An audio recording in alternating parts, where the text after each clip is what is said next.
Shalom Aleichem, Mishnah Yomi is holding in Sukkah, Perek 4, 4th chapter, Mishnah Vav, Mishnah 6, Kamasehu Behol, like its doings on a weekday, Kach Machaseh Shabbat. So too they would do on a Shabbat. Now this refers back to the previous Mishnah, talking about the Aravot, the Arava, the willow branch ceremony. Recall they would cut large willows and place them around the Mizbeach to adorn the Mizbeach.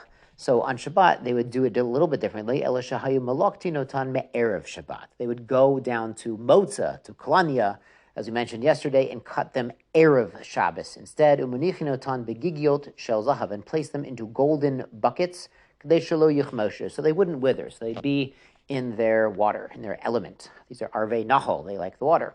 Rabbi Yochanan ben Beroka Omer, Rabbi Yochanan says, charayot shel deko hayu meviin, they would actually bring palm branches to the temple.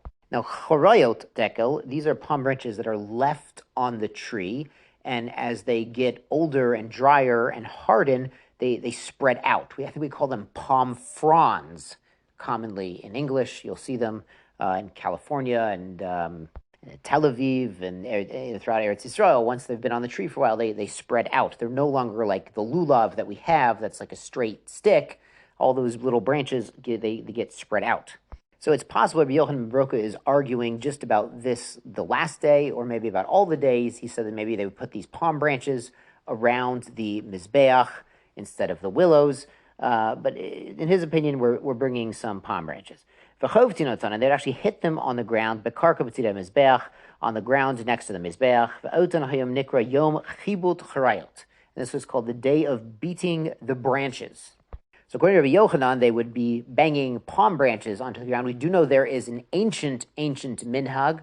We call it a minhag neviim, a minhag from the days of the prophets to beat the aravot into the ground at the conclusion of the tefillot, of the morning prayers on Hoshana Rabbah. This is an ancient minhag with many mystical meanings that I do not claim to understand.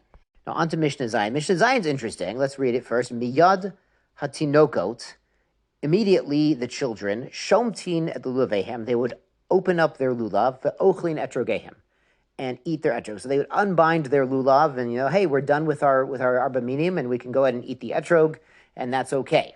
The idea here being that even though these species were sort of huksa mitzvah, they were set aside to do a mitzvah, but those belonging to children, it was really a mitzvah of chinuch, is what we're trying to do. We're trying to educate them. So their etrog would still be edible, even though it was a little bit set aside for that mitzvah. Now there's another reading to this Mishnah, which is miyad, from the hands of hatinoko, the children, shomtin et lulavehem, the adults would grab their lulav, the ochlin etrogem, and eat the etrog of the children. That is part of the simcha, part of the shtick.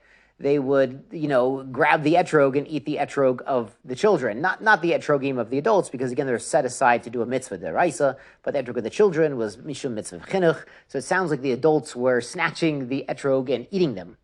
Now that's normally, it's a shtickle gezel, don't try this at home, but perhaps they would trade them for candies or treats or something else.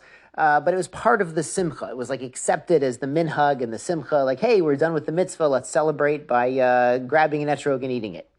Yashar koach and Shabbat Shalom.